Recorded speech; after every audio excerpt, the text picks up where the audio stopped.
Hello viewers, SB tech Bangla সকলকে স্বাগতম।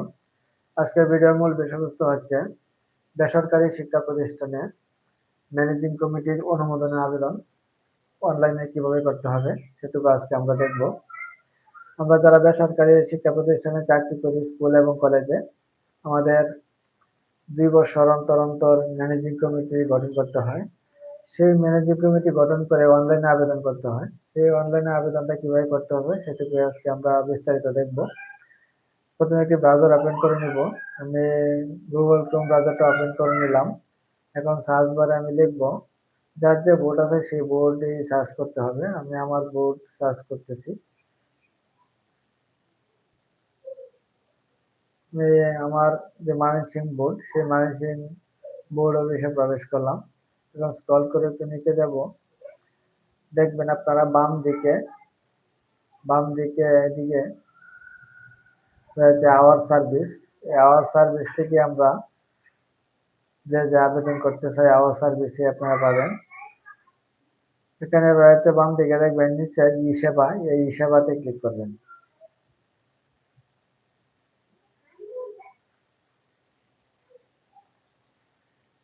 ই সেবাতে click করার পরে এরকম একটা পেজ ওপেন হবে। এখানে আছে শাখা। এখানে যদি আপনি বিদ্যালয় শাখা হয় বিদ্যালয় শাখা দিবেন, কলেজ শাখা হলে কলেজ শাখা। আমি বিদ্যালয় শাখা দিলাম। এখানে আবেদনের বিষয় নিচে দেখবেন এদিকে আছে ম্যানেজিং কমিটি অনুমোদনের আবেদন 7 ও 8 ধারা অনুযায়ী এখানে ক্লিক করবেন।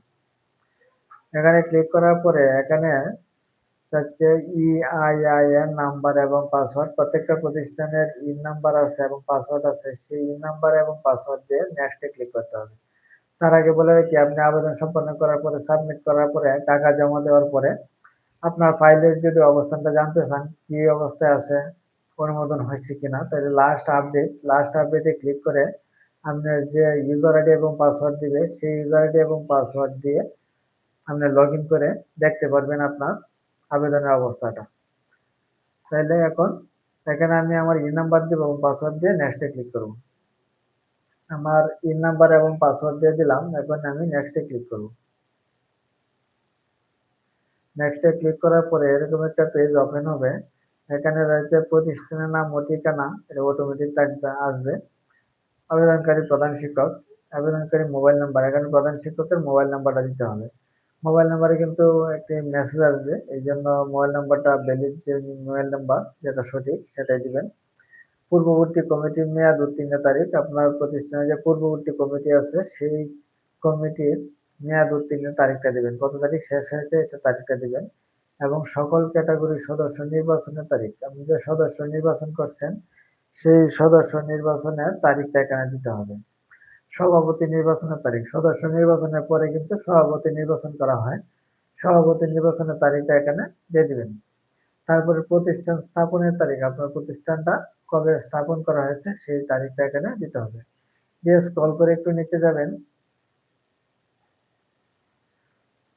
এখানে রয়েছে সভাপতি, আপনি যে সভাপতি যাকে সিলেক্ট করছেন সেই সভাপতির নামটা এখানে লিখবেন সঠিকভাবে। বাংলায় লিখতে পারেন, ইংরেজিতে লিখতে পারেন। এমনি যে ক্যাটাগরির সদস্য, সভাপতি, শিক্ষানুরাগী নাকি সমাজসেবক, এটা আপনি লিখে দেবেন কোন ক্যাটাগরির সদস্য।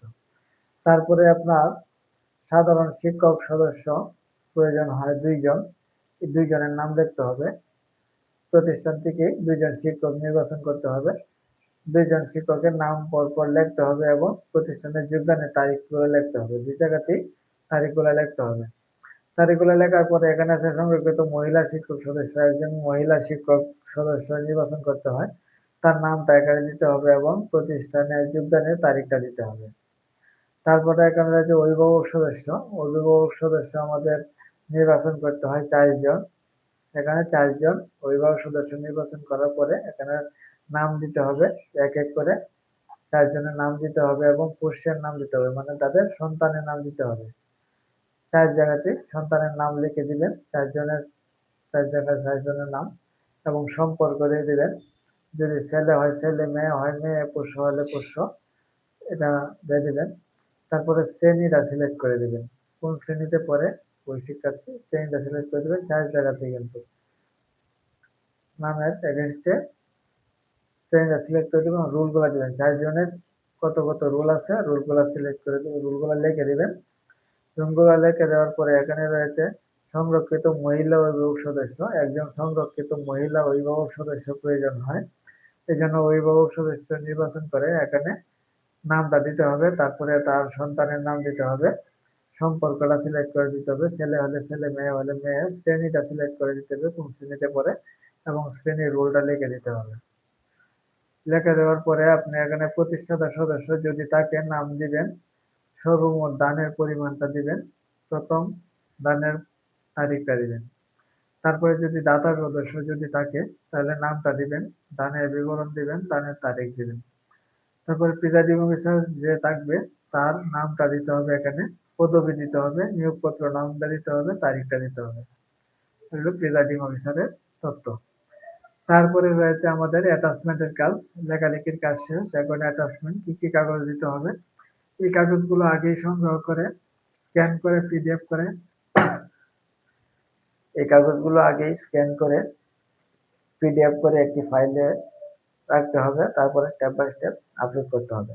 এখানে প্রয়োজন হবে প্রিজাইডিং অফিসারের নিয়োগপত্র, যে প্রিজাইডিং অফিসার নিয়োগ হয়েছে তার নিয়োগপত্রটা লাগবে। তারপরে রয়েছে নির্বাচনী তফসিল, নির্বাচনী যে তফসিল ঘোষণা করা হয়েছে সেই নির্বাচনী তফসিলের ঘোষণার কাগজটা দিতে হবে এখানে। তারপরে নির্বাচনের ফলাফল বিবরণীটা, নির্বাচনের ফলাফল বিবরণীটা দিবেন। সভাপতি নির্বাচনের রেজুলেশনটা দিবেন, রেজুলেশন। প্রতিষ্ঠাতা ও দাতা সদস্যের দানের প্রামাণ্য কাগজপত্র দিবেন। প্রস্তাবিত সভাপতির পূর্ণ পরিচিতি, যাকে সভাপতি প্রস্তাব করছেন তার পূর্ণ পরিচিতিটা দিবেন। মামলা নির্মাণের প্রামাণ্য কাগজপত্র দিবেন, যে পোস্টে কোনো মামলা নেই। পূর্ববর্তী কমিটি অনুমোদনের চিঠিটা দিবেন, বিগত কমিটির চিঠি। সর্বশেষ স্বীকৃতি নবায়নপত্রের ফটোকপি দিবেন। অন্যান্য ডিও থাকলে অন্যান্য ডিও পত্র যদি থাকে দিবেন, না থাকলে প্রয়োজনে দিবেন। এই কাগজগুলো কিন্তু আপনার অ্যাটাচ করতে হবে। এখানে ব্রাউজে ক্লিক করলেই কিন্তু আপনার ফোল্ডারটা কোথায় আছে সেটা দেখাই দিবেন, দেখিয়ে ওপেনে ক্লিক করলেই কিন্তু ফাইলটা আপলোড হয়ে যাবে। প্রত্যেকটা কাগজ আপলোড করার পরে এখানে ক্লিক করতে হবে। আমি মনে করছি যে সকল তথ্য সঠিক আছে, কোনো ভুল বা অসম্পূর্ণ তথ্যের জন্য আবেদনটি বাতিল হলে বোর্ড কর্তৃপক্ষ দায়ী থাকবে না। এখানে ক্লিক করে সাবমিট করতে হবে। এখানে সাবমিট করার পরে ফাইলটা সাবমিট হবে এবং আপনার যে আবেদনটা করছেন একটা প্রিন্ট কপি দিবে, প্রিন্ট করে নেবেন, 2 বা 3টা দিবেন। প্রিন্ট কপির মধ্যে কিন্তু আইডি নাম্বার এবং পাসওয়ার্ড থাকবে। এবং আপনার যদি টাকাটা ব্যাংকে জমা দিতে চান, সাইটে দিয়ে থাকবে সোনালী সেবা, সোনালী সেবা ব্যাংকে টাকা জমা দিলে এখান থেকে কাগজটা বের করে নেবেন। আর যদি মনে করেন বিকাশে দিবেন, নগদে দিবেন, এখানে মোবাইল ব্যাংকিং অপশন আছে, সেই মোবাইল ব্যাংকিং অপশনে প্রবেশ করে আপনার বিকাশে টাকাটা দিয়ে দিবেন। বিকাশে টাকা দেওয়ার ফলে সাথে সাথে পেজ দেখাবে। আর যদি ব্যাংকে দেন হয়তো বা রাত্রে হয়তো বা পরের দিন পেজ দেখাবে, তাহলে বিকাশে দেওয়াটা সবচেয়ে ভালো। নির্ভেজালভাবে বিকাশে দিয়ে দিবেন, বিকাশে জমা দেওয়াটাই সবচেয়ে ভালো। বিকাশে জমা দেওয়ার পরে ফাইলের অবস্থানটা আপনি জানতে পারবেন কোথায় আছে, কি অবস্থায়। লাস্ট আপডেট যে দেখিয়েছি। তাহলে আজকে ভিডিওটা পর্যন্তই। আমার চ্যানেলে যদি নতুন হয়ে থাকেন চ্যানেলটা সাবস্ক্রাইব করে রাখবেন, যাতে পরবর্তী ভিডিও আপলোড তাদের নোটিফিকেশন পেয়ে যান। ওকে, থ্যাংক ইউ, ধন্যবাদ।